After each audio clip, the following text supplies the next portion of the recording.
faut l'acclamer. Que Dieu nous bénisse, que Dieu nous bénisse. Je veux apprécier Dieu pour la vie de tous les frères et sœurs ici en Afrique, en Europe, en Amérique, en Asie et partout dans le monde où vous pouvez me suivre. Je veux bénir Dieu pour vos vies, je veux apprécier Dieu. Je me présente, je suis le pasteur Wilfried Zawi et aujourd'hui j'ai décidé de faire ce live afin que nous puissions partager ensemble toute la vérité. Quelqu'un dit toute la vérité. Donc, je vous prie de bien vouloir vous installer et d'identifier vos proches. Voilà, c'est un direct qui se verra être bref. Vous savez, à un moment donné de la vie, quand Dieu permet que dans ce que tu fais, tu atteins un certain niveau, tu atteins une certaine dimension, où des frères, des sœurs dans le Seigneur, des fois plus jeunes que toi, des fois plus âgés que toi, peut-être même des hommes de Dieu, des devanciers, des aînés, te prennent pour modèle et puis aiment ce que tu fais, croient en ce que tu fais, tu leur dois, voilà, à un moment donné, la vérité. Tu leur dois réellement de partager avec eux réellement la vérité. Et aujourd'hui, je veux partager une vérité qui m'a permis d'atteindre le niveau que j'ai atteint. Je te prie de bien vouloir t'installer et nous prions maintenant pour que le Seigneur puisse nous assister.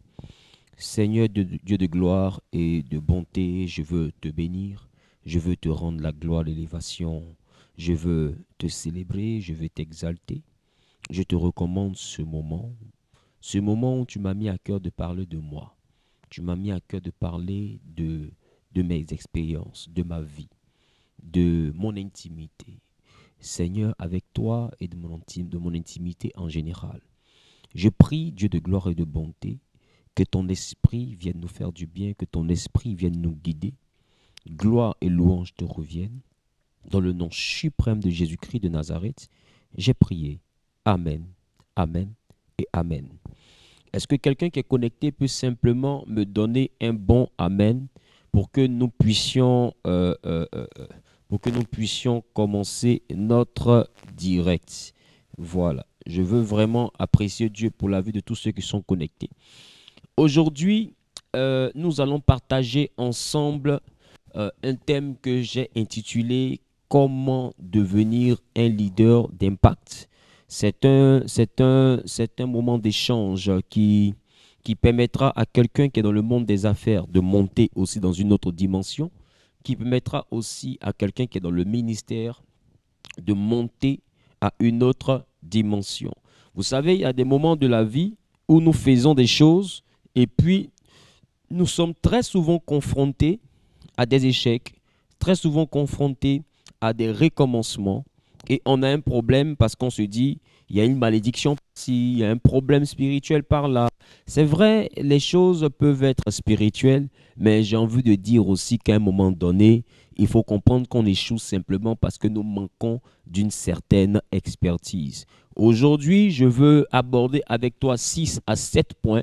C'est pourquoi toi qui veux réussir dans les affaires ou bien qui veux réussir dans le ministère, je t'exhorte à prendre quelque chose pour noter.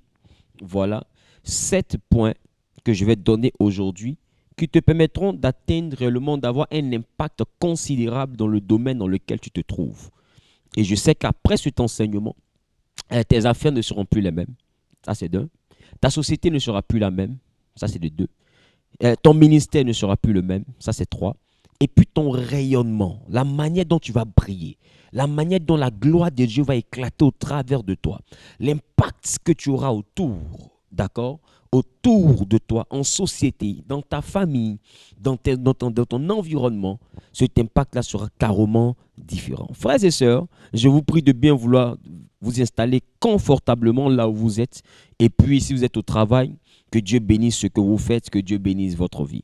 Numéro 1 que je donne très rapidement parce que nous n'allons pas être trop long. Numéro 1 que je donne, j'ai appelé cela le recrutement. Allons-y rapidement dans le livre de Luc. Luc, en son chapitre 6, le verset 12. Le recrutement. Est-ce que quelqu'un peut dire simplement en commentaire le recrutement? C'est important que tu sois connecté avec moi. Identifie un proche qui se plaint de ses affaires, qui se plaint de son ministère, qui ne comprend pas pourquoi ça ne va pas. Et puis aujourd'hui, simplement par un enseignement, tu vas décrypter le pourquoi ça ne va pas. Tu vas comprendre en réalité toute la vérité. Tu vas comprendre toute la vérité de ta réalité et puis tu pourras changer tes réalités parce qu'une fois que tu connais la vérité t'affranchit. Il dit vous connaîtrez la vérité et c'est la vérité qui vous affranchira. Ça veut dire que si tu n'as pas connaissance de la vérité qui te perturbe, de ce qui te manque, tu ne peux pas être affranchi. Aujourd'hui tu es face à un échec dans le ministère, tranquillise-toi. Dans ce direct, il y a certainement un élément qui sera une réponse. Des fois tu as prié et Dieu m'a mis à cœur de faire un direct. Dans ce direct-là, il y a certainement ce que Dieu a prévu réellement te donner comme réponse. Je veux bénir Dieu pour la vie de ceux qui partagent, de ceux qui identifient leurs proches, parce que quand tu reçois une bénédiction, c'est pour que Dieu fasse de toi une source de bénédiction. Donc si quelque part ce direct est censé te bénir, partage-le pour qu'un frère, une sœur dans le Seigneur puisse aussi bénéficier de cette belle expérience. Quelqu'un dit avec moi le recrutement. Luc chapitre 6, le verset 12. Luc chapitre 6, le verset 12. Nous faisons la lecture. La Bible dit, en ce temps-là, Jésus se rendit sur la montagne pour prier et il passa toute la nuit à prier Dieu. Il passa toute la nuit à prier Dieu. Amen. Luc chapitre 6, le verset 12. Il passa toute la nuit à prier Dieu. Le verset 13. Quand le jour parut, il appela ses disciples et il en choisit 12, auxquels il donna le nom d'apôtres. Quand le jour parut, il appela ses disciples et il en choisit 12, auxquels il donna le nom d'apôtres. Amen. Donc, dans la dimension du recrutement, vous devez comprendre que tout bon leader qui doit atteindre une dimension extraordinaire commence sa mission par le recrutement. Quand Dieu se révèle à toi, quand il te donne une idée, quand il te donne un ministère, quand il te confie une vision dans le ministère, ou bien quand tu as une idée d'entreprise, tout va débuter par le recrutement. Le recrutement va parler de ceux avec qui tu vas travailler. Ça peut être des fournisseurs, ça peut être des collaborateurs, ça peut être des employés, ça peut être des partenaires, ça peut être des associés d'affaires, ça peut être des fils dans le Seigneur. Mais il y a toujours un recrutement. Même quand tu as fait ta cellule de prière, tu as recruté, tu as cherché une soeur qui allait chanter, tu as cherché un frère qui allait taper le tam-tam, tu as cherché quelqu'un qui allait diriger. Et puis petit à petit, tu as recruté au fur et à mesure, la cellule a commencé à grandir. Elle a pris la dimension de ministère, dimension de mission, église, et aujourd'hui tu es beaucoup plus structuré parce que dans ton recrutement les personnes se sont accrues, les personnes ont grandi en nombre. Donc le premier élément des leaders, c'est le recrutement. En entreprise, tu vas recruter quelqu'un pour gérer ton magasin, tu vas recruter quelqu'un pour gérer ta maison, tu vas recruter quelqu'un pour préparer pour toi à la maison, tu vas recruter quelqu'un pour gérer les finances, tu vas recruter quelqu'un pour gérer tout ce que tu vas faire. Commence d'abord par le recrutement. Alors notre modèle parfait, la Bible dit, selon Paul, il dit soyez mes imitateurs comme je le suis moi-même de Christ. Et nous sommes des disciples de Christ. Alors nous devons chercher à imiter Christ. Quand Jésus est venu sur la terre, malgré qu'il était Dieu, malgré qu'il est Dieu, malgré qu'il est la parole de Dieu faite chair, regardez, il a commencé sa mission par le recrutement. Quand Dieu a voulu commencer avec Jésus, il n'a pas commencé par les miracles, il n'a pas commencé par les prédications, il n'a pas commencé par les croisades, il a commencé par le recrutement. La Bible dit qu'il avait des personnes qui étaient auprès de lui. Il a approché un certain Simon, fils de Jonas, qui était dans la barque. Et Simon, fils de Jonas, il lui a dit, désormais je ferai de toi un pêcheur d'hommes. Tu ne seras plus jamais pêcheur de poissons, mais je ferai de toi un pêcheur d'hommes. Pour ceux qui veulent voir, c'est en Matthieu chapitre 4, le verset 19. Il dit à Simon, je ferai de toi un pêcheur d'hommes. Et Jésus a commencé à recruter. Quelqu'un dit, il a commencé à recruter. Mon problème, c'est que tu veux réussir, mais est-ce que ton recrutement est bon? Avant de recruter, la Bible dit que Jésus a prié toute la nuit. avant de recruter l'équipe avec laquelle il allait mener le combat de sa destinée, avec laquelle il allait gérer les affaires de son père. Souvenez-vous, quand il avait seulement que 12 ans et qu'il était dans le temple, la Bible déclare que Joseph et Marie, l'ayant perdu de vue, le cherchaient et s'inquiétaient. Ils vont retrouver notre Seigneur Jésus au milieu des docteurs de la loi. Et les docteurs étaient surpris de voir la sagesse qui habitait ce jeune homme. Alors, qu'est-ce qui va se passer? Marie va reprendre l'enfant pour dire, mais ton père et moi nous inquiétons. Il va dire, mais femme, pourquoi me cherchez-vous? Ne savez-vous pas que je suis venu pour gérer les affaires de mon père? Ça veut dire que Jésus était venu pour gérer les affaires de son père. Il était venu en mission. Il était venu pour accomplir une affaire. Il était venu pour accomplir un deal, quelque chose qui s'était passé dans le ciel. Je dis à quelqu'un qui est en train de m'écouter, tu peux être dans le ministère, tu peux être dans les affaires, dans les entreprises, tu veux vouloir ouvrir un magasin, peu importe le degré dans lequel tu veux exercer, je sais que tu es un homme de vision. Tu vois grand, tu veux aller loin. Tu vois loin, que tu ne te vois pas comme tu es là aujourd'hui. Tu te vois demain millionnaire, tu te vois demain milliardaire, tu te vois demain à la tête d'une église qui est implantée dans toutes les villes.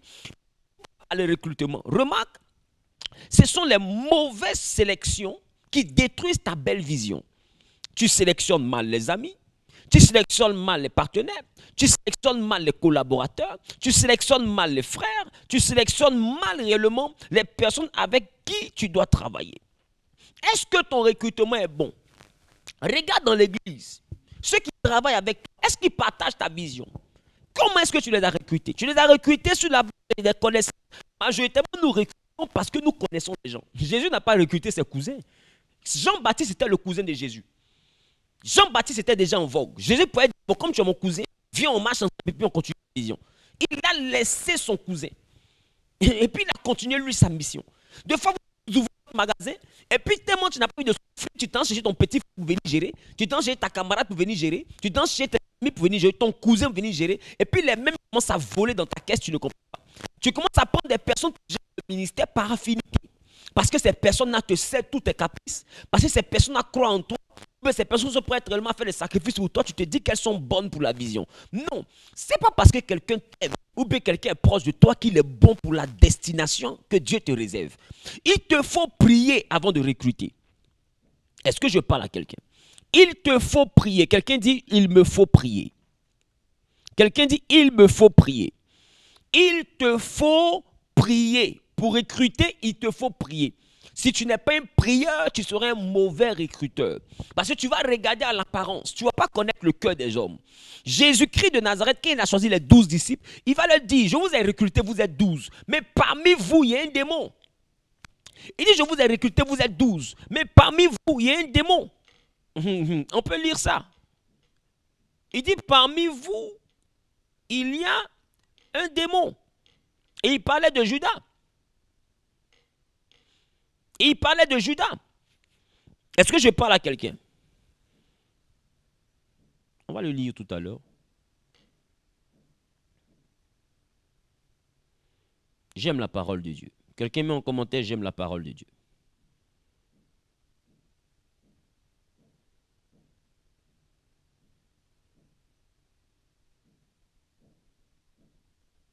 Ma connexion me fait défaut.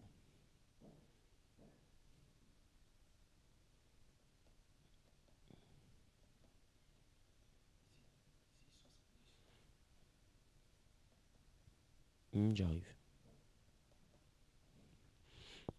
Voilà. Allons-y en Jean le chapitre 6, le verset 70. Est-ce que tu peux m'afficher ça, s'il te plaît? Jean chapitre 6, le verset 70.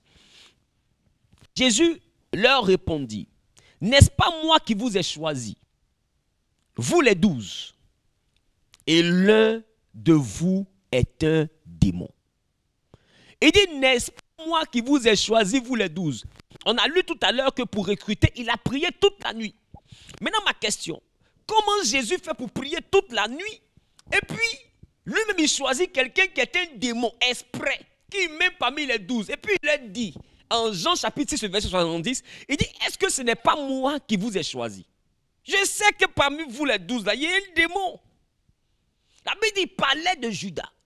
Donc, frère, dans la dimension de recrutement, c'est la dimension où tu arrives à sonder l'état spirituel de ton équipe. On ne prend pas des gens dans sa société parce qu'ils ont un diplôme.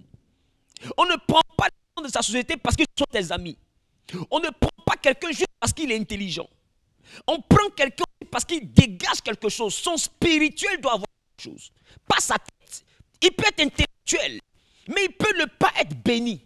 C'est ce qui est béni qui se multiplie. Donc il faut choisir des personnes qui ont une bénédiction.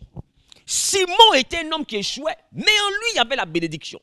Alors Jésus lui dit, tu es pierre, sur cette pierre je bâtirai mon église. Or quelqu'un qui a péché toute la nuit n'a jamais rien pris. Un échec vivant, on dit que lui, il sera pécheur d'homme et puis il sera la pierre sur laquelle l'église sera bâtie. Je vais te dire à quelqu'un, quand tu veux aller loin avec Dieu, tu ne regardes pas les apparences, tu regardes les destinées. Quand tu veux aller loin avec Dieu, tu ne regardes pas les apparences, tu regardes les destinées.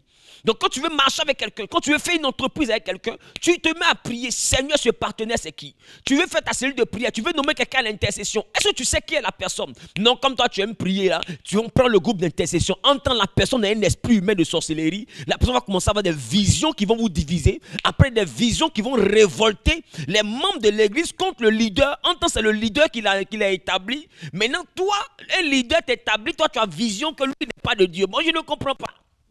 S'il n'est pas de Dieu, il t'établit pourquoi? Pourquoi est-ce qu'il t'établit? Et beaucoup sont poussés par des mauvais esprits et finissent par détruire la mission de certains hommes de Dieu ou de certaines servantes de Dieu. Pourquoi? Parce que dans ton recrutement, tu as recruté une vipère, mais tu ne connaissais pas son vrai visage. Parce que tu n'as pas prié. Partage-moi le direct, je te dis la vérité. Parce que tu n'as pas prié. Tu as recruté un mamba vert, un python. Tu as recruté un cobra, un scorpion, mais tu ne sais pas. Et après, ces personnes-là sont source de division de l'église, source de destruction de ta société, source de vol dans ta caisse. Tu as des manquants, tu ne comprends pas, parce qu'il y a un serpent venimeux à côté de toi, qui a une belle apparence, mais à l'intérieur, qui est un spirituel maudit, un spirituel négatif. Je veux dire à quelqu'un, quand tu veux aller loin, tu commences ton recrutement par la prière. Tu présentes toutes les options que tu as à Dieu et tu laisses Dieu te conduire. Je déclare, je décrète et je prophétise. Sur la vie de tous ces hommes d'affaires qui me regardent, sur la vie de tous les hommes de Dieu qui croient en mon ministère, qui suivent ce direct, que Dieu fasse le tri maintenant par le Saint-Esprit dans ton recrutement. Je ressens l'onction pendant que je parle pour la vie de certaines personnes et je le relâche dans votre vie, la grâce du tri qui vient du Saint-Esprit. Que le Saint-Esprit lui-même sélectionne l'équipe des 12 qui est utile pour votre élévation. Que le Saint-Esprit sélectionne dans ton église, maintenant pendant que je parle, que le vent de Dieu souffle dans les départements de l'église afin de chasser tout ce que tu ne devais pas sélectionner. Tout ce que tu as sélectionné par la chair dans ton entreprise, que Dieu les dégage de ton chemin. Tous les partenariats que tu as tissés par la chair, sans avoir prié, sans avoir consulté l'esprit et qui t'empêchent d'avancer parce que tu as fait un mauvais recrutement, que ces partenariats soient brisés au nom de Jésus. Pendant que tu dis, je reçois que l'Éternel accomplisse cela dans ta vie, au nom suprême de Jésus-Christ de Nazareth. Que l'Éternel accomplisse cela dans ta vie, au nom suprême de Jésus-Christ de Nazareth, qui a dit amen les propriétaires. Frère, le recrutement. Même savoir recruter ses fréquentations, savoir recruter ses amis. Un sage a dit, vaut mieux être seul que mal accompagné. Vous pensez qu'on marche avec des gens juste par hasard? Moi je dis une chose, on marche avec les gens par rapport à ce qu'on reçoit de ces personnes. Qu'est-ce que tu reçois?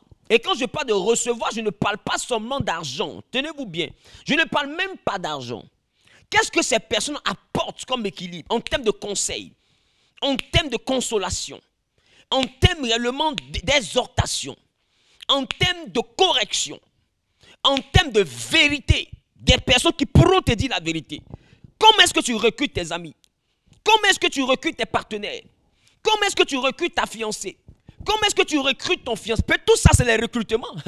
Oui, tu as plusieurs possibilités, mais tu choisis une personne. Comment recruter? Il te faut prier. Sinon, tu peux te tromper. Tu peux te tromper et puis regretter ta vie après 5 ans, après 6 ans, après 7 ans, après 8 ans, après 9 ans. Te retrouver à un point où tu n'avais pas pensé te retrouver. Je prie maintenant dans la vie de tous ceux qui sont connectés, que Dieu vous donne la sagesse qu'il faut dans le recrutement. Dans le nom suprême de Jésus-Christ de Nazareth. Même en amitié, que Dieu t'aide à recruter des bons amis. Il y a des amis, tu vas marcher avec eux. Ils se lavent et puis même poison dans sa poche. C'est le recrutement. Ceux qu'on a empoisonnés, c'est parce qu'ils ont recruté des amis qu'ils ne devaient pas prendre. À quel niveau toi tu te trouves dans ton recrutement? Quelle est l'erreur que tu as eu à commettre dans ton recrutement? Tu as marché avec une amie et puis elle est sortie avec ton mari. Mais c'est ton recrutement, c'est un mauvais recrutement. Il faut changer ton recrutement. Le recrutement est important dans tout ce que nous voulons faire dans la vie. C'est important. Dans tout ce que nous voulons faire, c'est important. Des gens ont voulu voyager, ils ont recruté Jonas. Jonas lui a créé des problèmes. Quand Jonas a été jeté du bateau, tous les problèmes du bateau ont disparu. Il y a des gens qui apparaissent dans ta vie. Quand ils apparaissent net, ils viennent avec la poisse de l'univers. Tous les problèmes vont commencer à s'enchaîner dans ta vie dès que tu les rencontres. Il faut chercher à regarder l'atmosphère qui prévaut quand tu rencontres quelqu'un.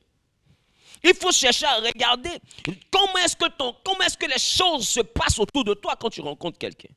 Tu connaîtras les vibrations de cette personne. Tu connaîtras les bénédictions que cette personne transporte. Le recrutement est l'élément principal pour la grandeur de toute personne qui doit aller loin. Que Dieu te donne la sagesse dans le recrutement au nom de Jésus-Christ. Deuxième point, savoir motiver les personnes que je recrute. Allons-y dans le livre de Matthieu chapitre 4, le verset 19. Matthieu chapitre 4, le verset 19. Votre problème, c'est que vous ne prenez pas le modèle de Christ. Donc vous ne savez pas qu'on motive. On motive les personnes qu'on recrute. On motive les personnes qu'on recrute. De savoir motiver. Regardez ce que Jésus dit. Il dit en Matthieu chapitre 4, le verset 19. Affichez-moi cela à l'écran.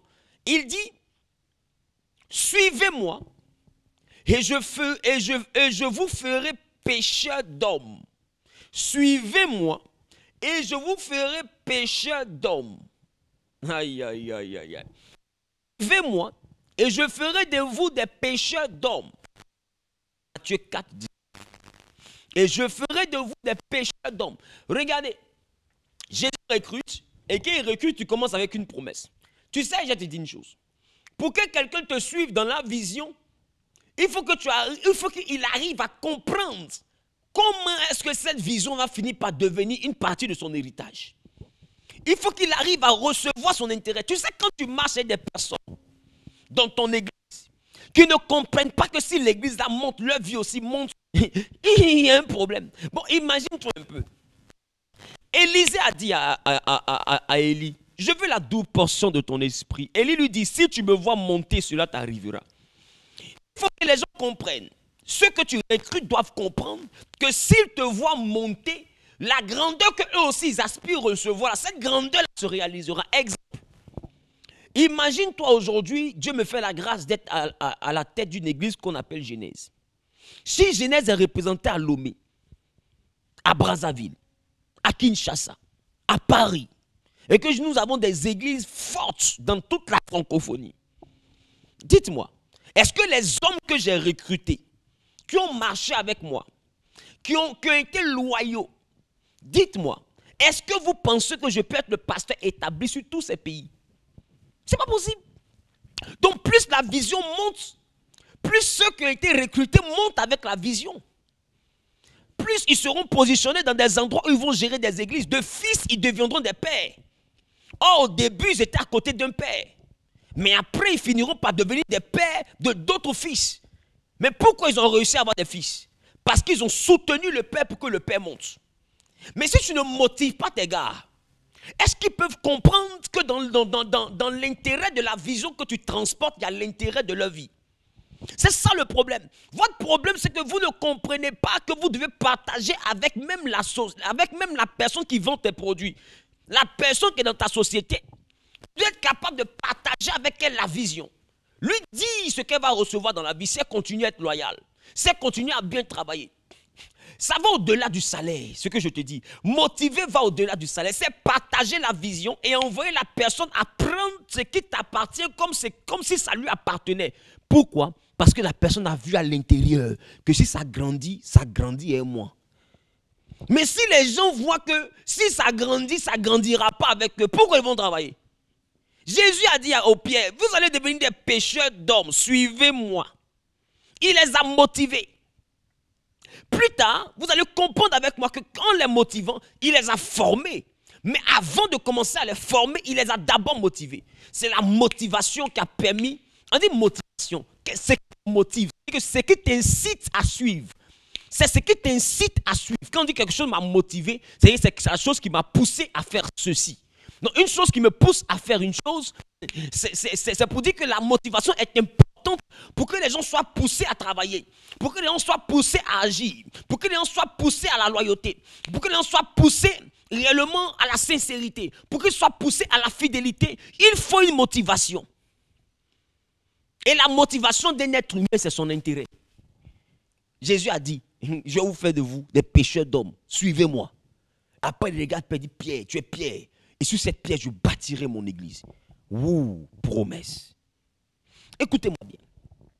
Tout bon leader, quand il évolue, arrive à faire voir dans sa trajectoire l'intérêt de son équipe. C'est-à-dire que quand l'équipe le regarde partir, l'équipe sait que lui là, si je le suis, ou bien celle-là, si je la suis, je sais très bien qu'à un moment donné, ma vie ne sera plus la même. Parce que la trajectoire que ça prend là, je sais qu'on monte un homme intelligent quand il regarde un leader monter, il dit hey, moi j'ai assis et d'autres tranquilles. Parce que celle-là, elle ne peut pas monter jusqu'à un moment donné, elle va gérer tout. Ce n'est pas possible. Aujourd'hui, elle a un magasin. Si la clientèle commence à grandir, que moi je suis loyal, que je travaille bien avec elle, qu'elle aura 2 magasins, 3 magasins, 4 magasins, à un moment, elle ne peut pas tout gérer. La personne qui a été la plus loyale sera promue. Et cette personne va commencer à gérer le magasin pendant que madame n'est plus là. C'est toi qui deviens la patronne d'un magasin, tu deviens la patronne d'un autre magasin. Mais ça part d'abord de ta fidélité. Donc toi qui as la vision, il faut partager la vision à tes collaborateurs, à tes employés, à tes fidèles, à tes pasteurs, à ceux avec, quand je ne parle de collaborateurs, quand je parle d'employés, je parle du point de ceux qui sont dans les entreprises. Quand je parle de pasteurs, fidèles, je parle de ceux qui sont dans le ministère. Je ne dis pas que le ministère est une entreprise. Donc, il faut partager la vision qui va motiver, tes gars, qui va les galvaniser. La chose qui va faire que Pierre va dire, si tu vas en prison, j'irai avec toi. Écoutez, tu penses que c'est tout le monde qui réussit? Il y a des choses qui font que ton employé même voit que tu n'as pas payé pendant 2 mois. Parce que c'est chaud. Et puis tu lui dis, mais actuellement je n'ai plus de quoi te payer. Et puis tu dis, madame, je ne te quitte pas. Parce qu'elle a compris ta vision. Elle sait qu'aujourd'hui c'est dur, mais elle ne te quittera pas. Quand quelqu'un n'a pas compris ta vision, qu'il n'a pas le salaire, il te quitte. Dans les moments difficiles, il te quitte. Il y a des gens qui sont restés dans la société pendant 6 mois sans salaire, jusqu'à ce que l'entreprise se relève et puis ils sont devenus directeurs.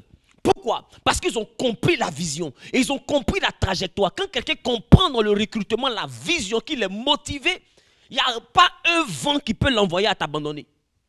Mais quand il ne comprend pas, il cherche l'intérêt immédiat. Mais quand il comprend, il cherche l'intérêt à long terme.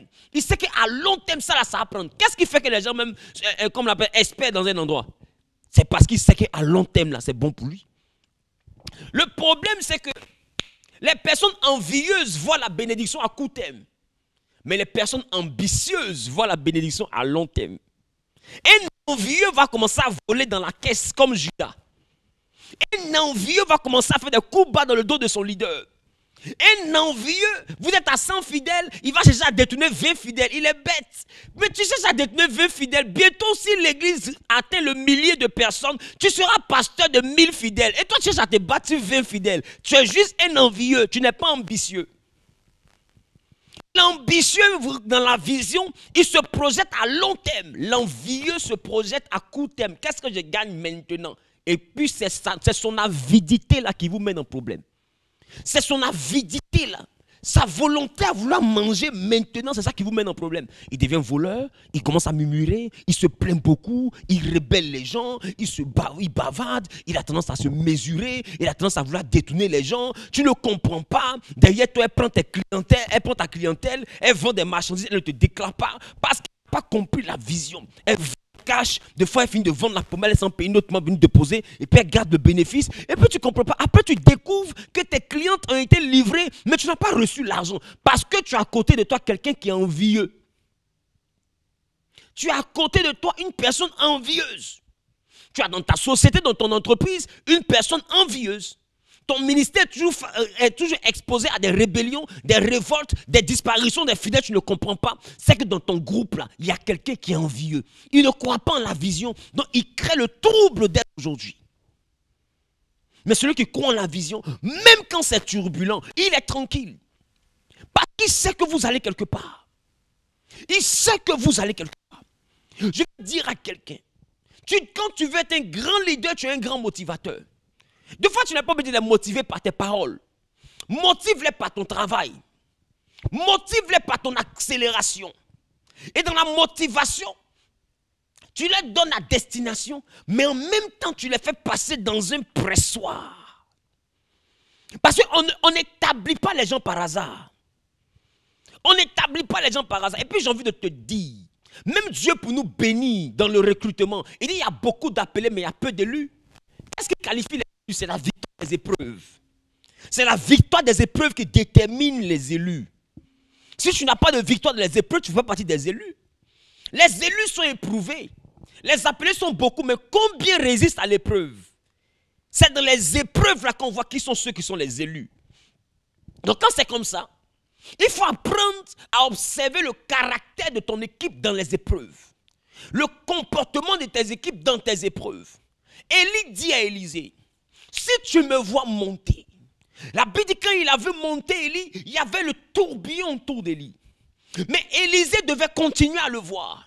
Or, le tourbillon est un vent violent qui circule de manière circulaire, en forme de cercle. Donc, c'est-à-dire que le tourbillon, des fois on voit qu'il veut pleuvoir, des fois il y a des vents qui arrivent, ou sur le goudron, on voit comme un petit tourbillon, on voit les papiers tourner comme ça sur place, ça tourne comme ça. On voit les papiers, les feuilles de fois tourner. C'est ça, c'est comme un tourbillon. Donc le feu et le vent comme ça fait un tourbillon autour d'Élie. C'est qu'il y a eu un mouvement, il y a eu un vent autour d'Élie. Ce vent-là, Élisée devait rester continuellement à voir Élie monter. Ah, aïe, aïe, aïe, aïe. Les élus, c'est ceux qui arrivent à voir Élie pendant que le tourbillon est là. Parce que le tourbillon va soulever le vent. Le tourbillon va soulever la poussière. Le tourbillon va soulever les sachets. Le tourbillon va soulever les déchets. Et les déchets vont envelopper Élie. Parce qu'ils vont tourner autour d'Élie. Élie lui-même n'est pas sale. Mais il y a du bruit autour de lui. Il y a des épreuves. On salit son nom. On salit son identité. Remarque comment tes gars se comportent quand ton témoignage est en train d'être sali. Quand les gens gardent ton nom ici. Non, il est mystique. Non, il est ceci. Non, il est cela. Un groupe va partir. Regarde le comportement de ceux qui restent. Regarde leur manière de te regarder. Est-ce qu'ils te voient encore comme le Père? Est-ce qu'ils acceptent encore que tu les bénisses? Est-ce qu'ils croient encore en toi? Est-ce qu'ils continuent de payer leurs dîmes? Parce que deux fois ils sont là, mais ils ne payent plus leurs dîmes. Ils ne payent plus les offrandes parce qu'ils ne croient plus en ton onction. Ils ne s'aiment plus dans ton ministère parce qu'ils ne croient plus en ton onction, mais ils sont là. Il faut observer. Est-ce qu'ils continuent à te voir comme le Élie qui fend le Jourdain? Je parle à un homme de Dieu ici. Des fois, tu as des responsables qui sont là, mais qui ne payent plus leurs dîmes dans ton église. Parce que le tourbillon, là, à cause du vent qui est autour de toi, il te regarde, mais il ne croit plus en ton affaire. Et donc, il ne s'investit plus dans la vision. La Bible, là où se trouve ton cœur, là se trouve ton trésor. Non, il est responsable, mais il ne dépose plus son trésor là. Ça veut dire que son cœur n'est plus là.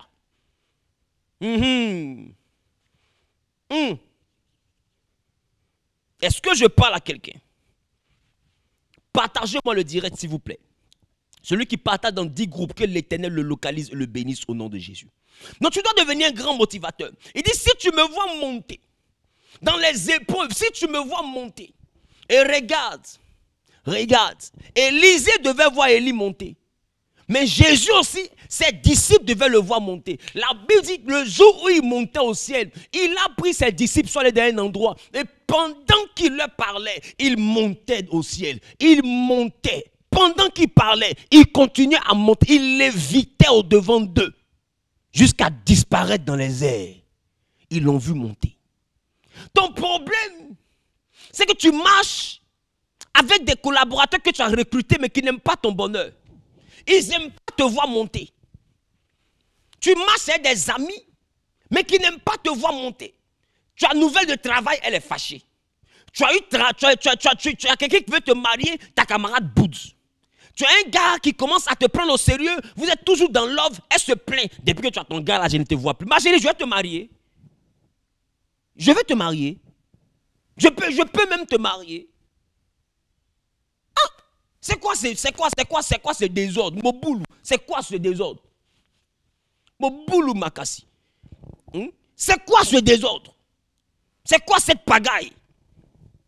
Le gars, il a eu quelqu'un qui veut faire sa vie. Vous ne le voyez plus, il est toujours la soeur. L'homme quitte son père et sa mère. Ce n'est pas ses amis, il ne va pas quitter. On dit l'homme quittera son père et sa mère pour s'attacher à sa femme. Toi, tu es son ami, tu n'es même pas son papa. Tu n'es pas sa maman. Si tu ne le vois plus, comprends qu'il passe à un autre niveau de sa vie. Ce n'est plus un garçon qui va s'asseoir et repas à boire 2 bières avec vous. C'est un homme maintenant qui veut fonder une famille. Laisse-le s'en aller. Et vous boudez. Vous boudez. Vous êtes fâchés. On ne comprend pas. Vos narines sont écartées parce que le monsieur prend une autre direction dans sa vie. Il ne vient plus au bar. Il ne vient plus dans vos after-work. Il finit là sa petite chérie. Ils sont fait leur projet. Ouvrir les petits magasins. Voulant aller voir les parents pour se marier. Tu commences à le stigmatiser. Parce que tu as 4 copines. Lui, il est en train de sortir de là.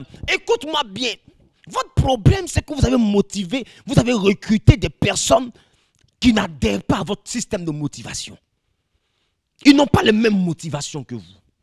Ils ne voient pas la vie de la même manière que vous. Mais vous luttez pour les conserver auprès de vous. Est-ce que tu sais que quand quelqu'un n'a pas les mêmes motivations que toi, il devient un adversaire? Celui qui n'unit pas divise. Quand quelqu'un n'a pas les mêmes motivations, il n'a pas la même vision. Or, 2 visions créent la division.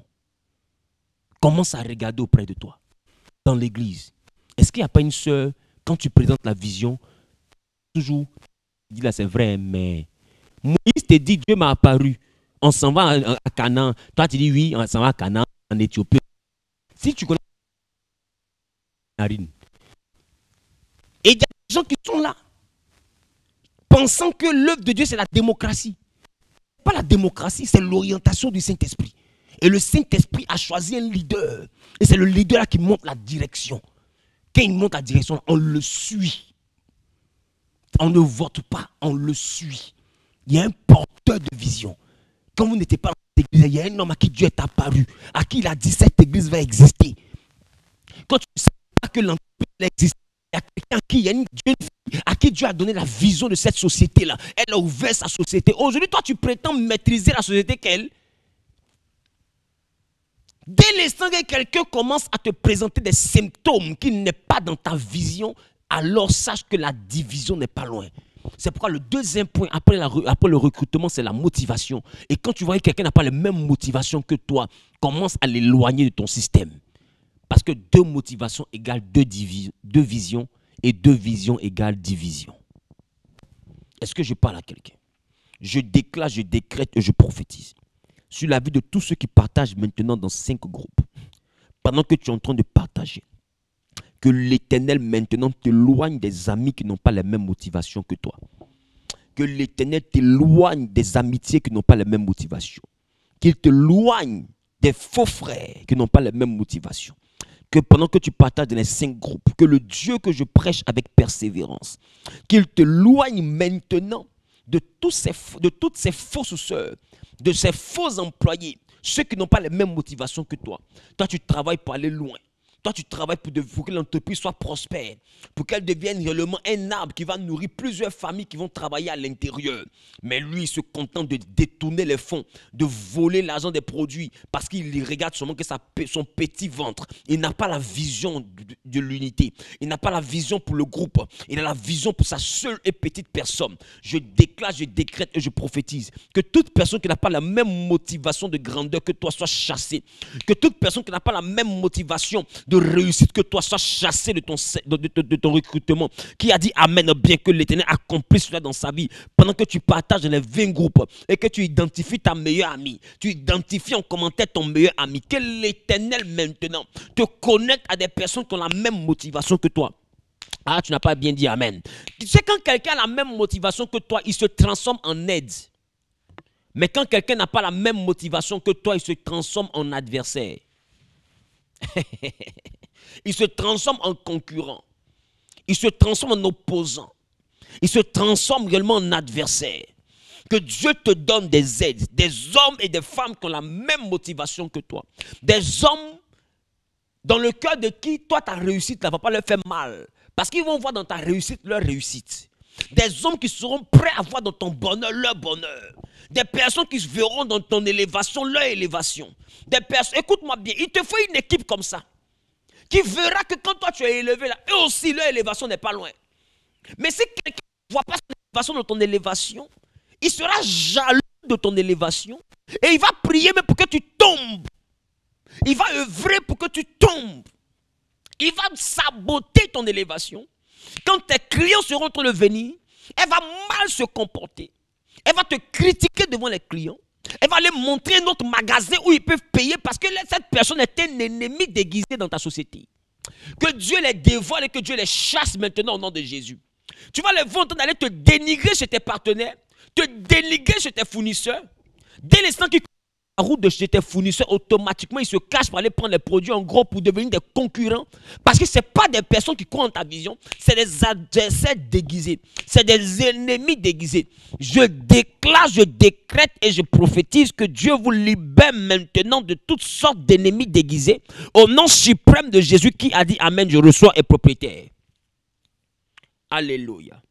Donc, deuxième point, savoir motiver. Troisième point que je vous donne aujourd'hui, savoir accompagner. Dis avec moi, savoir accompagner. Écoute-moi bien. Dans le troisième point, nous sommes dans le livre de Matthieu chapitre 17, le verset 21. Savoir accompagner. Quand on dit savoir accompagner, dans la dimension de cette vision, dans la dimension d'un grand leader, celui qui accompagne, ce n'est pas celui qui fait pour toi. Celui qui accompagne, on ne fait pas pour quelqu'un qu'on veut faire. Je comprends, je reprends. Quand tu veux faire quelqu'un, tu ne fais pas pour la personne. Je reprends. Il y a tellement de verbes faire dedans que tu peux mélanger la position des différents verbes. Quand tu veux faire une personne, quand tu veux bâtir une personne, tu ne fais pas pour la personne. Tu montres à la personne comment on fait. Tu incites la personne à faire et toi tu l'accompagnes dans la manière de faire. De sorte à l'aider à corriger, à faire ceci. Ça veut dire que dans le recrutement, à un moment donné, il faut regarder. Quand tu dis à tes enfants, ouvrez des cellules, faites ceci, faites cela. Celui qui ne fait pas, il faut le laisser. Il n'est pas né pour avancer. Quand tu donnes des directives, la personne qui ne te suit pas, il faut la laisser. Elle n'est pas née pour avancer. Quand quelqu'un est né et qui comprend la vision, il accepte l'accompagnement. C'est dit quoi? On lui dit voici ce que tu dois faire. Et puis il se met à faire. Et puis tu viens, tu regardes, tu dis non, ici là, il y a une erreur, il faut corriger. Si tu veux que la cellule grandisse, fais comme ça. Si tu veux que telle chose se passe bien, fais comme ça. Si tu veux que les clients se comportent bien, fais comme ça. Voilà. On ne parle pas aux clients comme ça. On ne parle pas comme si. Et puis tu corriges, tu les encadres, tu les accompagnes. C'est un accompagnement. D'accord? Au fait, tu ne fais pas pour eux, tu les accompagnes dans leur manière de faire. Voilà, de sorte à les corriger, de sorte à les recadrer, de sorte à rectifier le tir quand c'est mal fait, de sorte réellement à dire non, ça là, c'est pas bon, ça là, ça se fait ceci, ici là on met là, ici on met ceci, et c'est comme ça qu'on parle d'apprentissage. Quand un apprenti arrive, il regarde le maître faire, mais à un moment donné, le maître commence à l'accompagner. Si c'est un menuisier, si c'est un charpentier, si c'est quelqu'un qui travaille avec le bois, et à un moment donné, l'apprenti de la menuiserie va prendre réellement des planches, il va vouloir faire réellement un tabouret, le maître, le professeur va lui montrer comment est-ce qu'on rabote, comment est-ce qu'on positionne, comment est-ce qu'on scie, etc. Et puis il va l'assister. Non, ça c'est pas bien scié, il faut rescier encore. Non, il fait, et puis il vient, il présente. Non, ça c'est pas bien poncé, retourne pour poncer encore. Et puis c'est comme ça que tout le monde a réussi dans son apprentissage. Même à la mécanique, c'est comme ça que les gens ont réussi. Il vient, il serre, le patron vient, il regarde, ça c'est pas bien serré. Comment tu peux serrer ça? Resserre encore. Et puis c'est comme ça. Et c'est là que Jésus dit en Matthieu chapitre 17, le verset 21. Je veux qu'on puisse lire. Matthieu 17, le verset 21. Écoutez la parole de notre Seigneur Jésus. Il dit, mais cette sorte de démon ne sort que par la prière et par le jeûne. Dis avec moi, accompagnement. Ils ont entrepris de chasser les démons. Ils ont entrepris de chasser. Non, il y a des fils ou il y a des filles dans le ministère qui apprennent de toi et puis qui n'entreprennent rien. C'est que ils n'ont pas la vision, ils n'ont pas l'âme de leader. Ils n'ont pas une arme des personnes qui peuvent gérer la vision si tu n'es pas là. Celui qui peut gérer la vision entreprend.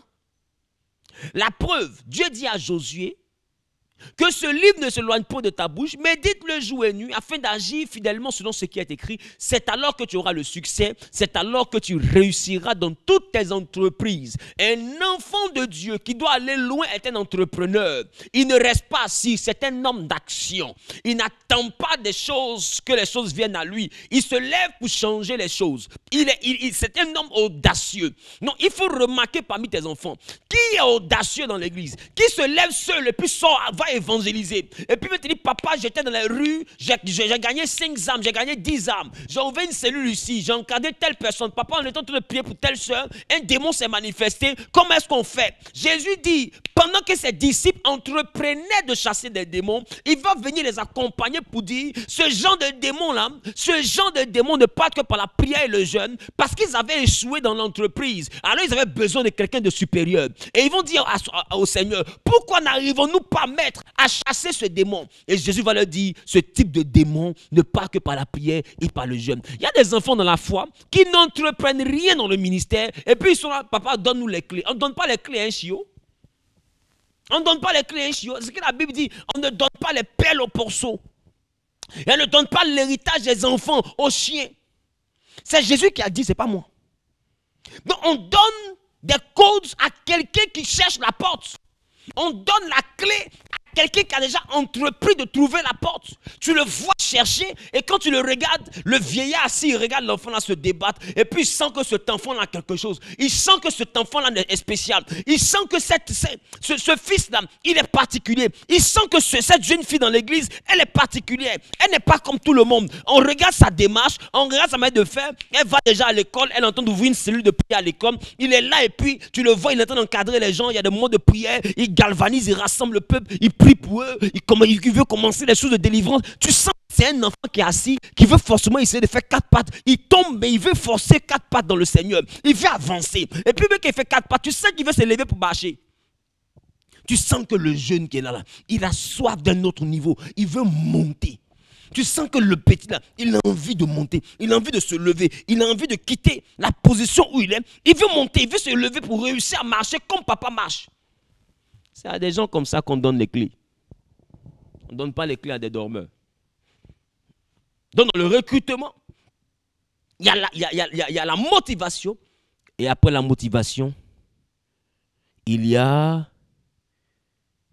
l'accompagnement. Quelqu'un dit l'accompagnement. Quelqu'un dit l'accompagnement. Mets en commentaire l'accompagnement.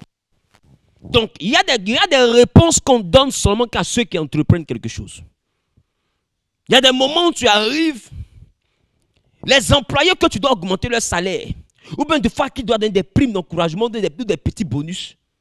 C'est ce que quand tu arrives et puis tu vois que, en ton absence, ils ont entrepris des choses innovatrices, ils ont posé des actes innovateurs dans le but réellement de promouvoir l'entreprise. Ce n'est pas sa société, mais il fait ça avec amour. Quand quelqu'un a l'amour de quelque chose, ce n'est pas pour lui, hein, mais il a des idées pour que ça grandisse. Il dit, si tu n'aimes pas voir pour quelqu'un grandir, Dieu ne va jamais te donner pour toi qui dois grandir. Avant de devenir maître, on commence d'abord par le disciple là. Celui qui a été un mauvais disciple sera un mauvais maître. Donc c'est un fils qui arrive à devenir un père. Un mauvais fils sera un mauvais père. Est-ce que je parle à quelqu'un? Que Dieu vous donne des personnes qui entreprennent. Que Dieu te donne dans ta société une jeune fille qui est battante. Une jeune fille qui est courageuse. Que Dieu te donne dans ta société des managers qui sont courageux. Des hommes qui affrontent l'épreuve pour que l'entreprise, la société passe à un autre niveau de prospérité. Qu'il te donne dans ton magasin, dans ton salon de coiffure, des personnes qui innovent, qui appellent les clients, qui se battent sur le terrain pour que des personnes arrivent. Pas des gens qui s'asseyent et puis qui attendent à la fin du mois le salaire. On dirait des esprits humains, on dirait des démons. Toi-même, tu vois, il n'y a pas de client à la fin du mois, tu attends ton salaire. Mais si tu es là, tu dois te lever pour aller chercher le client. Ton salaire va quitter le client. Et ils sont là, ils s'en foutent. Tu les vois, ils sont assis là. Bragada, ils allument le climatiseur. D'autres même jouent Zuma. T'aimes à personne. Normalement, quand quelqu'un a l'âme d'un leader, quand l'entreprise elle est payée à personne même là, son corps même le démence. Il a envie de se lever pour sortir, pour aller chez les clients. Le boss me met assis et puis voit que la fille elle se bat. Elle appelle ici, elle appelle là-bas, elle prend des rendez-vous, elle se va rencontrer des partenaires, elle se va rencontrer, elle vient faire le point. Il n'y a personne, mais tu la vois longtemps de se battre sec. Une comme ça là que tu dois prendre devenir la directrice. C'est celle-là qui doit devenir la responsable commerciale.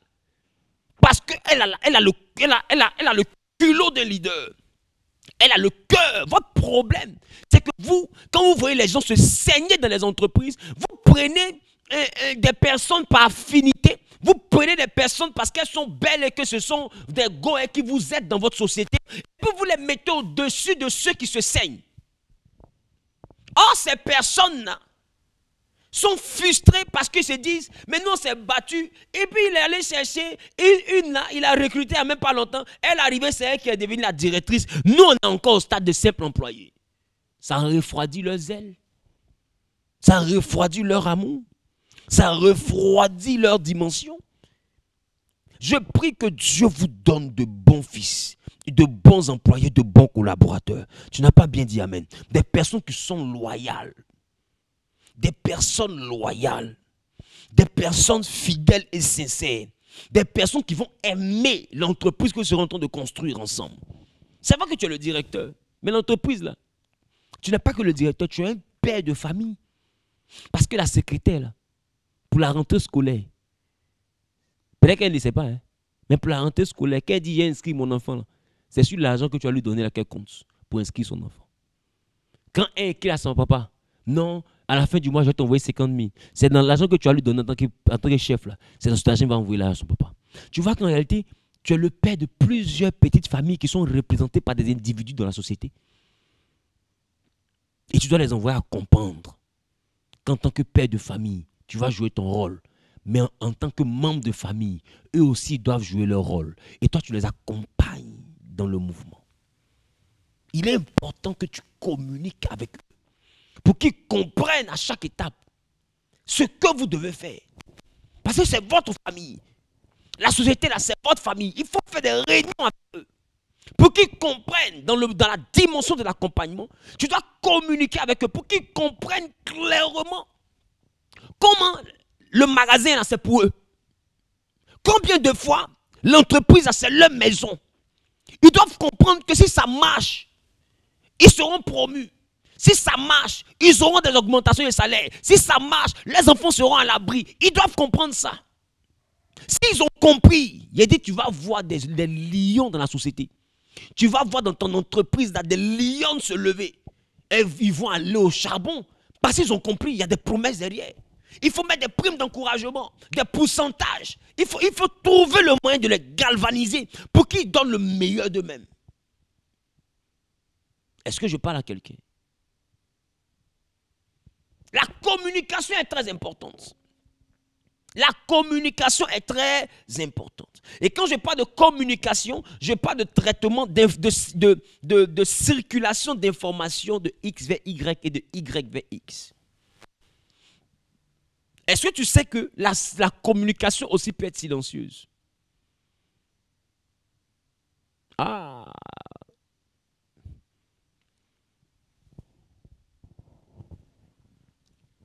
Je ne sais pas si je parle à quelqu'un.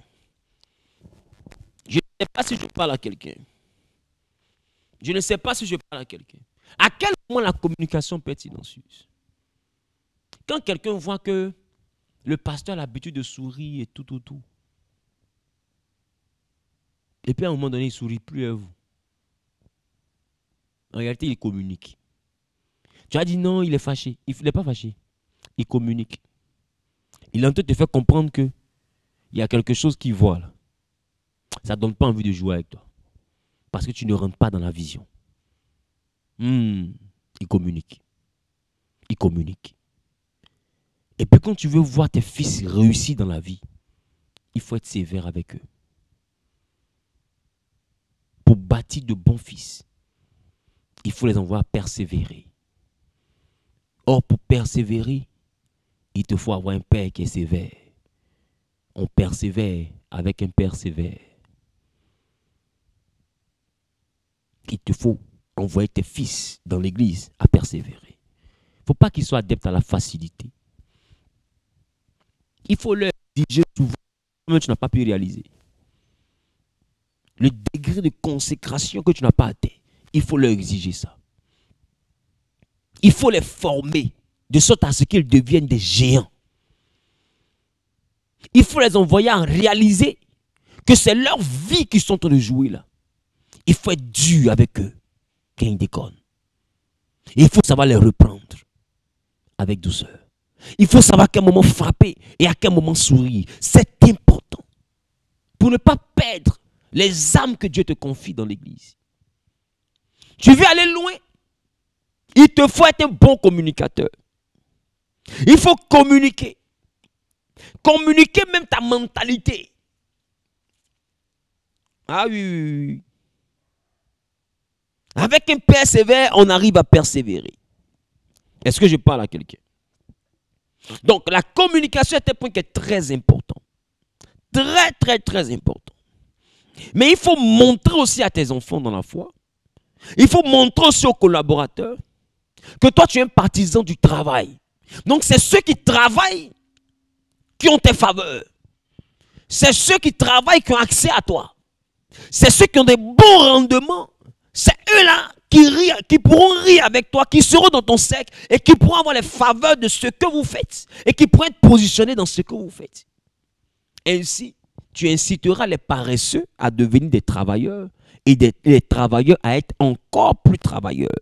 Je déclare, je décrète et je prophétise que Dieu maintenant fasse de vous de très bons communicateurs au nom de Jésus-Christ. Ah, de très bons communicateurs au nom de Jésus-Christ. De très bons communicateurs au nom de Jésus-Christ. Un communicateur n'est pas seulement celui qui parle. Un communicateur, c'est celui qui transmet un message.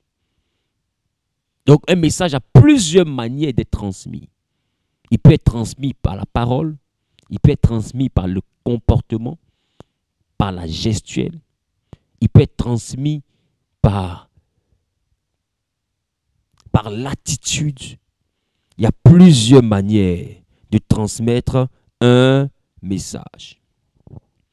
Quand même des fois à la maison, quand ton enfant se comporte mal, et que des fois il y a des visiteurs, et que l'enfant est turbulent, et que tu veux lui dire, si tu continues, tu risques d'avoir une fessée. Des fois, tu ne dis pas ça oralement. Le visiteur, là, il te regarde. Les gens sont là à l'anniversaire. Et tu regardes l'enfant, tu attends qu'il t'observe. Et quand il t'observe, des fois même tu souris. Mais dans ton sourire, là, il voit en réalité ce que tu veux lui dire. C'est-à-dire, il voit ta parole dans tes yeux. Lui-même, il sent qu'il a atteint une zone de attention, danger. Balle perdue. Balle perdue en vue. Gifle perdue en vue. Attention, danger, attention, danger. Lui seul, il se parle. Tu n'as rien dit à l'enfant, mais on appelle l'émission là à travers le regard. Tu es en train de communiquer. Tu es en train de communiquer. Et l'enfant qui était turbulent, un coup il s'assoit chouette. Un coup tu t'assois, il s'assoit doucement. Non, Franco, viens, on va manger la loco. Tu l'as toujours dit, on ne mange pas chez les gens. Et puis, tu veux manger la loco? Oui, quand il te regarde comme ça, là, Franco, tu ne manges plus. Non, tanti, c'est bon, je suis rassasié. Lui seul, Franco, il sait ce qui s'est passé en moins de 2 secondes entre lui et puis sa maman, à travers le regard. Est-ce que quelqu'un peut dire à travers le regard? Lui seul, il sent qu'il est exposé à une zone de turbulence, que si jamais il mange ce taloco, dans peu de temps, ça ne sera plus lui qui vivra, mais ça sera les pleurs qui vivront en lui. Franco sait. Donc c'est un enfant sage comme Salomon. Doucement, à loco, il avait dit qu'il voulait manger. Là. Il dit non, c'est bon, merci. Et puis il s'assoit doucement. Son cœur a mal, mais il dit c'est bon, merci. Parce qu'il y a eu la communication. C'est pourquoi Jésus dit mes brebis me connaissent. elles ne suivront pas la voie d'un étranger. Il faut comprendre qu'à un moment donné, tes fils doivent te connaître. Ils doivent connaître ton tempérament quand tu es content à l'église. Ils doivent connaître aussi quand tu n'es pas content de quelqu'un. Pour que celui qui n'est pas content, celui de qui tu n'es pas content plutôt, soit motivé à changer de comportement. C'est important. C'est très important. Communiquer, c'est l'art de se faire comprendre. Ce n'est pas l'art de parler. Ce n'est pas parce que tu parles que tu es un communicateur. Et beaucoup parmi vous, vous faites des réunions, ça ne va pas résoudre. Tu es en société, elle se comporte mal, communiquer, tu parles. Quand elle ne réagit pas, son salaire arrive à la fin du mois, elle constate qu'il y a 20 000 qui sont quittés les dents. Madame, pourquoi est-ce que les 20 000 sont quittés les dents? C'est parce que tu as eu telle mise à pied, ton salaire a diminué. Dis avec moi, communication. Quand le mois prochain arrive, tu vas voir que l'erreur elle a commis et puis 20 000 est quitté dans son argent. Elle ne va plus jamais commettre ça parce qu'elle n'a pas envie que son salaire diminue. Tu as communiqué. Tu as communiqué. Donc, des fois, on communique même par la sanction. On communique même par la sanction. Est-ce que je parle à quelqu'un? Est-ce que je parle à quelqu'un? Il faut avoir l'art de transmettre le message. Il faut avoir l'art de transmettre le message. Des fils ne se comportent pas correctement. Ils ne servent pas Dieu. Ils ne sont pas utiles dans la maison de Dieu. Tu te rends plus disponible pour eux. Ils te voient, ils sont peut-être 5. Ils te voient, tu fonctionnes à 2. Les 4 autres là, tu ne les gères même pas. C'est-à-dire, ils sont vieux, ils sont morts, ils ont soif, ils ont faim, ils sont présents, ils sont absents. Ils voient que tu ne fonctionnes plus à eux. C'est une communication. Si c'est des hommes de vision, si c'est des hommes qui voient loin, si c'est des visionnaires, des grands leaders, s'ils ont l'âme des leaders, il faut comprendre le message. Oh, minimum, pardon. Ah, papa, on a vu que depuis un certain moment, tu ne nous gères pas même. Et on sent que tu es fâché avec nous. On demande pardon. Parce que voilà. Voici ce qu'on va faire. Voici ce qu'on s'engage à faire. Voici ce qu'on s'engage à faire. Parce qu'ils ont compris que le système est en train de les éjecter. C'est pas dans tout on parle. Il y a des gens là, quand tu parles là même là, ça les envoie à continuer. Il y a des gens là, tu fais vu ignorer et puis tu continues sans lui. La meilleure manière de lui communiquer le message, c'est de lui faire comprendre que sans lui, le bateau peut avancer. Est-ce que je parle à quelqu'un? Que l'Éternel vous donne l'art de la communication. Qui a dit Amen est propriétaire? Qui a dit Amen est propriétaire? 5e point que je vous donne aujourd'hui. Nous sommes déjà à 1h04. On va terminer le direct dans 15 minutes. Le 5e point que je vous donne, obtenir des résultats. Obtenir des résultats. Luc chapitre 10, le verset 17 à 20. La Bible dit, les 70 revinrent avec joie, disant, Seigneur, les démons même nous sont soumis en ton nom. Jésus leur dit, je voyais Satan tomber du ciel comme un éclair. Voici, je vous ai donné le pouvoir de marcher sur les serpents, sur les scorpions et sur toute la puissance de l'ennemi, et rien ne pourra vous nuire. Cependant, ne vous réjouissez pas de ce que les esprits vous sont soumis, mais réjouissez-vous de ce que vos noms sont inscrits dans les cieux. Verset 21. En ce moment même, Jésus tressaillit de joie par le Saint-Esprit et il dit, je te loue, Père, du Seigneur du ciel et de la terre, de ce que tu as caché ces choses aux sages et aux intelligents et que tu les as révélées aux enfants. Oui, Père, je te loue de ce que tu l'as voulu ainsi. Donc, frère, dis avec moi, obtenir des résultats. Il faut que dans ta démarche, tout ce que tu seras en train de faire, que ce soit recrutement, motivation, accompagnement, communication, la fin, ça doit être d'obtenir des résultats. Le problème, c'est que des fois, dans vos entreprises ou dans vos églises, vous faites des choses par désir de vengeance, ou par désir de punir, ou par désir je sais pas. Mais la motivation, c'est pas d'obtenir des résultats. De fois, vous sanctionnez parce que vous voulez montrer que vous êtes l'autorité. On sanctionne souvent parce qu'on veut obtenir des résultats. C'est pas des conflits de personnes, c'est un conflit de vision. C'est dans la vision qu'on se projette. Donc, on ne fait pas la guerre avec une personne, on fait la guerre avec une idée. On fait la guerre avec un caractère. On fait la guerre avec une attitude, pas avec une personne. Donc, même quand je sanctionne quelqu'un, même quand j'encourage quelqu'un, quand je donne une prime à quelqu'un, ce n'est pas pour la corrompre, c'est pour l'inciter à plus de résultats. Donc, à un moment donné, en tant que leader, vous devez comprendre que le résultat seul est ce qui importe. Le résultat. Quelqu'un met en commentaire le résultat. Le résultat. C'est-à-dire que tu viens sur les réseaux sociaux, tu passes Internet. Quel est le résultat que tu produis? Donc tout ce que tu fais, il faut te demander quel résultat j'obtiens. Est-ce que le résultat me rapproche de ma vision? C'est pourquoi je vous dis, on ne marche pas pour marcher. On marche pour les résultats. Je vais où? Est-ce que la vision que Dieu me confie, est-ce que l'amitié avec une personne m'aide à avancer dans ma vision? Ce qui ne t'aide pas à avancer, à te faire obtenir des résultats, c'est la distraction. Et ce que je suis assis à regarder Netflix tous les jours, est-ce que ça me fait obtenir des résultats? Quels sont les résultats que je vais obtenir? Non, je veux devenir millionnaire. Non, je veux avoir une entreprise prospère. Non, je veux avoir une église qui impacte les nations. Bon, toi, tu vas avoir une église qui impacte les nations et puis tu joues Ludo. Toi, tu es pasteur que tu as le temps de jouer Ludo. Bon, moi, je ne sais même pas comment toi, tu t'arranges. Parce que mon message, c'est ici. Là. La semaine prochaine, on a 3 jours de prière. C'est quand même. La semaine prochaine. Là, je viens de finir mes 6 jours de prière personnelle. La semaine prochaine, on a prié à l'église Genèse mercredi 19, jeudi 20. Vendredi 21, mercredi et jeudi, c'est de 18h à 20h30, 21h. Le vendredi 21, c'est de 21h à 6h. Thème, comment détecter la présence d'un démon dans ma vie et comment le chasser. L'autodélivrance.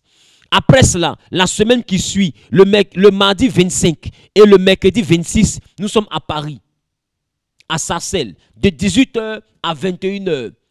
Comment être prospère pour servir Dieu avec mes biens. Prospérer afin de servir Dieu avec mes biens.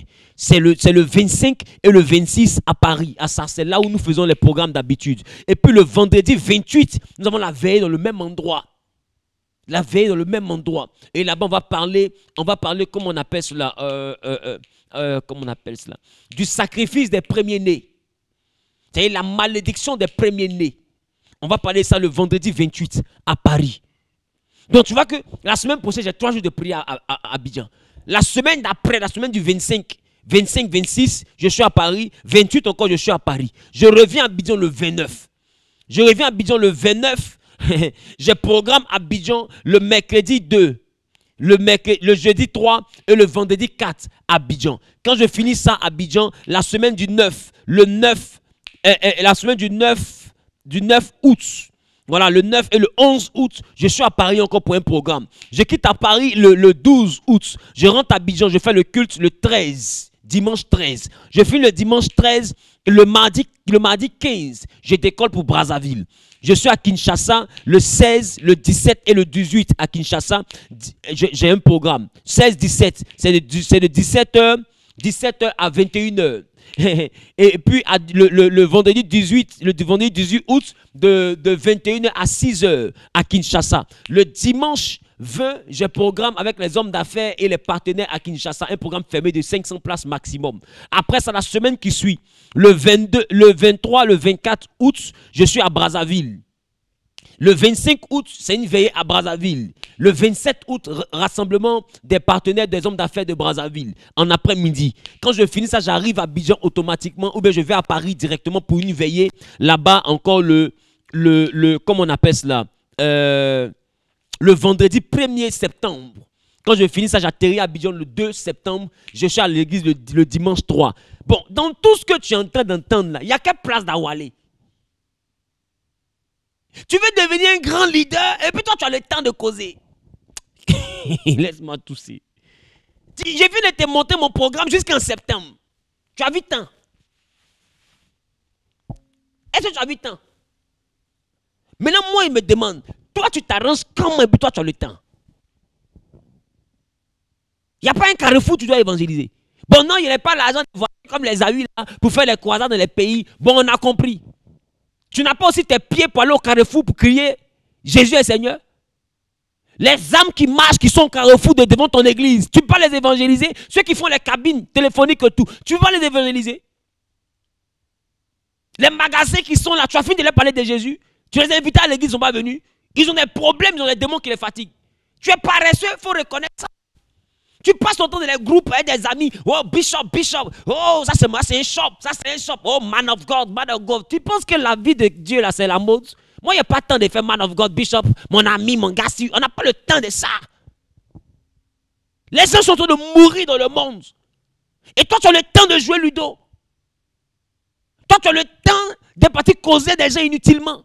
De perdre ton temps. Et puis tu dis non, Seigneur, rends-moi grand. Seigneur, rends-moi grand par rapport à quoi? Tu as fait quoi qui mérite la grandeur? Tu fais quoi qui mérite l'élévation? Petit niveau là. Ouvre une cellule en dehors de l'église.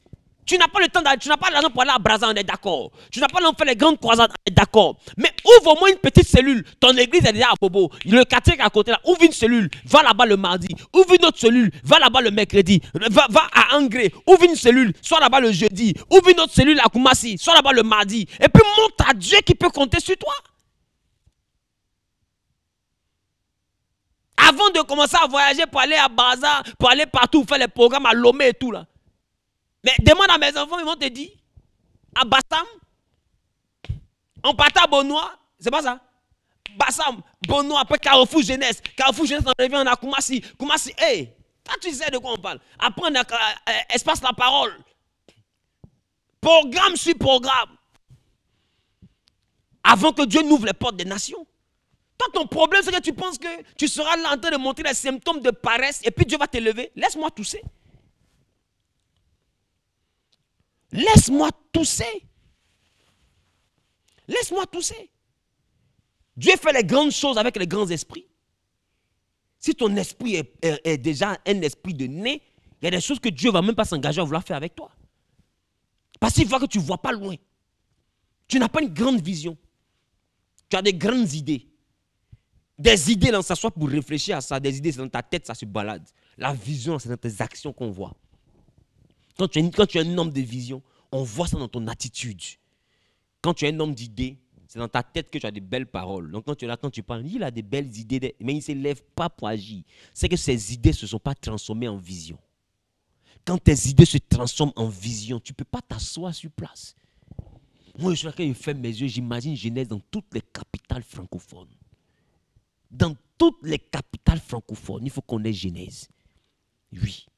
Et je dis même à Abidjan ici, il faut qu'on ait Genèse avec une église bâtie sur 2000 mètres carrés, la salle seulement, une salle à 2 niveaux. Il faut qu'on ait Genèse avec juste à côté de l'église une école primaire qui s'appelle Genèse, une école secondaire qui s'appelle Genèse, une clinique sur 3 niveaux qui s'appelle Genèse, une chaîne de télévision qui s'appelle Genèse, une radio qui s'appelle Genèse. Il faut ça. C'est à ça que je pense. Ça doit être représenter la même chose dans les communes et dans les pays, dans les différentes capitales. La vision est large dans ma tête. Donc j'ai tellement la vision que je n'ai pas le temps des causeries inutiles. Je n'ai pas le temps des amitiés à 2 balles. Je n'ai pas le temps des personnes qui vont me perdre le temps. Donc ta vie là, doit être dans le but de faire des résultats. Des résultats. Dis à ton voisin, je dois produire des résultats. Dis à ton voisin, je dois produire des résultats. Moi, j'entends souvent des gens dire, ah, on dit Zayu est franc-maçon, on dit Zayu est tant, Zayu, il va répondre, moi. Ils ont dit, mais que Jésus est Belzébul.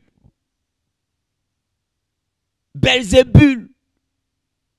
Si c'était formation, moi, pour lui, c'était bon. On dit Belzébul, le prince des démons. Jésus dit, ça m'a appelé Belzébul, c'est pas où ils vont louper. J'ai pas le temps. Non, il y a les papos, non, il y a toutes les preuves. Ça, c'est ton problème, mon ami. Mais il y a des âmes qui meurent. Il faut que le Saint-Esprit leur soit révélé. Ça, c'est moi, ça, c'est ma priorité. Non, l'homme dans sa vie sentimentale, là, il paraît que, ah non, il est toujours à sa femme. Non, il n'est plus à sa femme. Non, il est toujours à sa femme. Non, il n'est plus à sa femme. Je t'ai dit, il est à sa femme. Toi, tu dis, il n'est pas à sa femme. Je t'ai dit, il est à sa femme. Toi, il n'est pas à sa femme. Je t'ai dit, il est marié. Toi, tu dis, il n'est pas marié. Je t'ai dit, il vit avec quelqu'un. Toi, tu dis, il vit pas avec quelqu'un. En commentaire. Ça, c'est la mentalité des gens qui doivent mourir pauvres. Tu n'as rien à faire d'autre. Aïe, aïe, aïe, aïe, aïe, aïe, aïe, aïe. Toi ou toi, tu n'as rien à faire d'autre. Tu n'as rien à faire. D'accord? Ton lourd esprit de célibat qui te fatigue là. Faut pas penser à ça. Tu vois quelqu'un qui est en train de travailler pour dépeupler le monde des ténèbres. Toi, tu n'as rien à faire. Tu cherches les poux dans ses cheveux. Tu es devenu singe. Faut payer singe. Mets-le sur ton épaule. Tu vas voir. Il va commencer à chercher poux dans ta tête. C'est singe qui se comporte comme ça. Ton comportement, c'est le comportement des singes. Toi, tu n'as rien à faire. Moi, je ne peux pas prendre mon temps pour répondre à des gens comme ça. Non, moi, je prie. Je jeûne. Je me repose. Je monte dans mon avion, je vais chasser les démons à Lomé. Je vais chasser les démons dans la vie des enfants de Dieu. Leur montrer que Jésus est Seigneur. Je vais révéler la parole, les mystères de Dieu en Europe. Je vais révéler la profondeur de la parole de Dieu à Brazzaville, à Kinshasa. Je vais parler de Dieu jusqu'au Cameroun. Je vais parler de Dieu jusqu'en Ouganda. Je vais parler de Dieu jusqu'à même aux États-Unis. C'est ça ma priorité. Le reste là, ça ne m'intéresse pas. Ça ne m'intéresse pas. C'est de ça on parle. C'est de ça on parle. Le reste là, c'est des balivernes. Non, ça, c'est zéro. Ton problème, c'est que tu ne vis pas pour avoir des résultats. Tu vis dans des futilités. Dans des choses qui ne te rapportent rien. Dans des bérets, dans les affairages, dans les cassements des papos, dans les non, j'ai tel son, si telle soeur. Non, je connais la vie de tel frère. Et puis quoi? Quel résultat ça te donne dans ta vie pour que ta vie avance? Qu'est-ce que ça te donne comme argent? Quand tu fais quelque chose, assure-toi de gagner quelque chose. Ceux que vous regardez sur les réseaux sociaux, les blogueurs qui font quasiment des papos, leurs pages sont monétisées. Quand tu finis de les regarder, là, Facebook les paye. Donc ils ne travaillent pas par hasard. Remarque, ils travaillent quelque part, ils vous disent pause publicitaire. Si tu bois ce thé-là, ton ventre va maigrir. Si tu veux tant, tu auras telle chose. Non, il y a telle chose, il y a telle chose. Cette boisson-là, cette pommade-là, et puis il revient au béret. Tu vois pas que dans ton béret, il fait son commerce en même temps. Pareil dans la vie, il n'y a que les résultats qui comptent. Tu es le seul minable qui ne sait pas qu'on vit pour faire des résultats. Il faut quitter ce côté de la vie ridicule. Il faut vivre pour des résultats. Si vraiment tu crois en mon ministère, que je suis un modèle pour toi, à partir d'aujourd'hui, opération résultat. Je ne veux plus te retrouver dans quelque chose qui ne produit pas de résultats. Des causeries sans résultat, des amitiés sans résultat, des fréquentations sans résultat, des désirs sans résultat. Je ne veux plus te voir dedans. Tu es mon fils dans la foi. Ou bien tu es un abonné de cette page. Tu es en Afrique, tu es en Europe, tu es en Asie. Peu importe où tu me regardes. Ne t'occupe pas de ceux qui ne t'aiment pas. Occupe-toi de tes résultats. Tes résultats vont parler à ta place. Tes résultats. Est-ce que tu sais un résultat bavarde?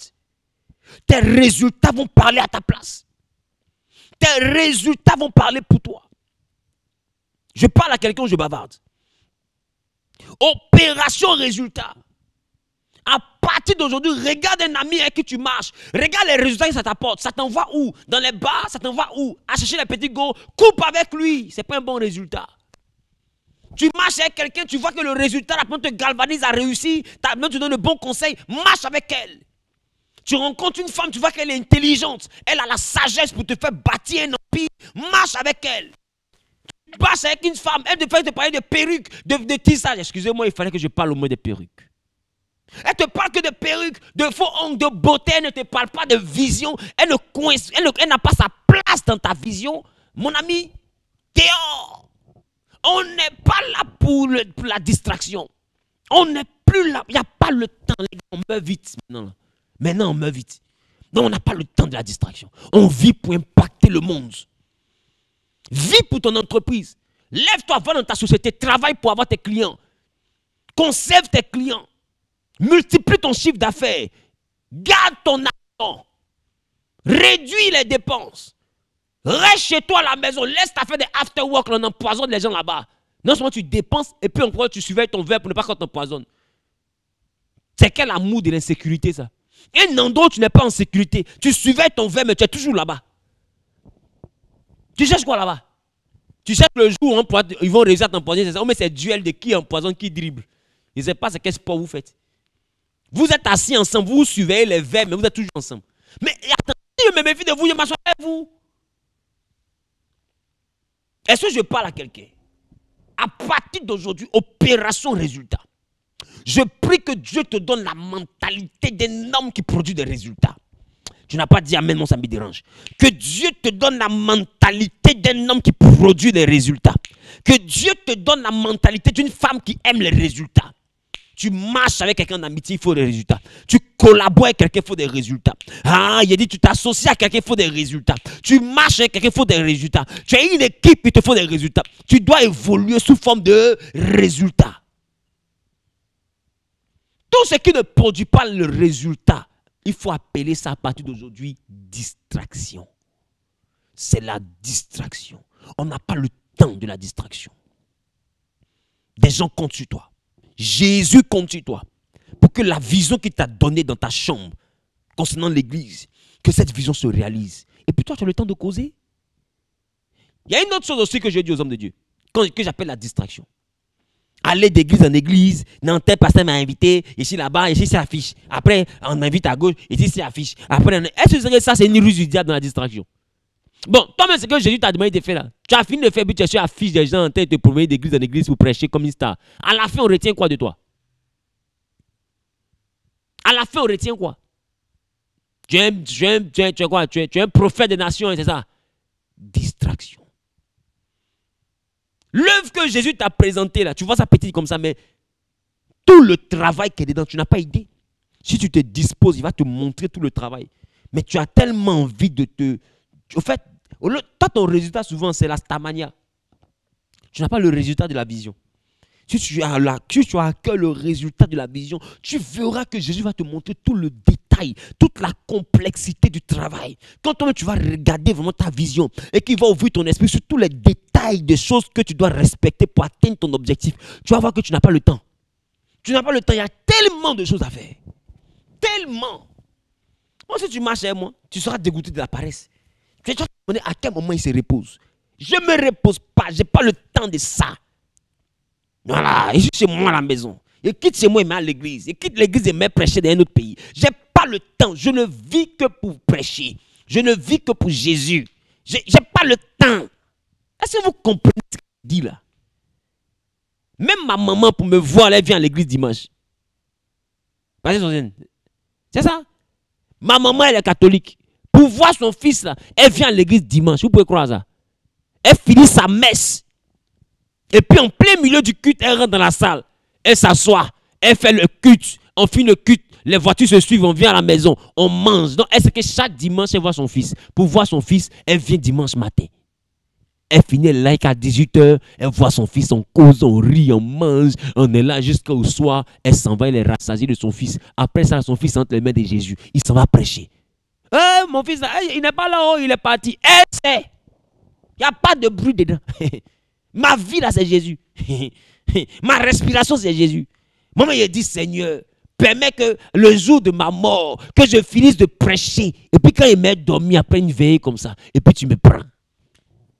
C'est mon souhait le plus ardent. C'est-à-dire que celui-là, il dit, Seigneur, le jour où tu vas vouloir me prendre, attends, dis-moi seulement, mon serviteur, c'est la dernière veillée. Et puis que je prêche un message de la repentance, que je prêche un message dangereux de la consécration. Quand je finis ça, à 6 ans, je finis de te louer ensemble, dormir à la maison. Je dors et puis il ne me réveille pas. Et puis le monde retient qu'il était à la veillée. Il a prêché ceci, il a prêché cela. Même juste avant sa mort, Zahu a prêché. Il a dormi pour se reposer après avoir prêché. Et puis il est monté dans la félicité céleste. Moi, c'est ça mon rêve. Il n'y a pas le temps de vos conneries, vous vivez dedans. Donc, vivez pour des résultats. Le travail, la moisson est grande. Il y a peu d'ouvriers. La moisson est grande.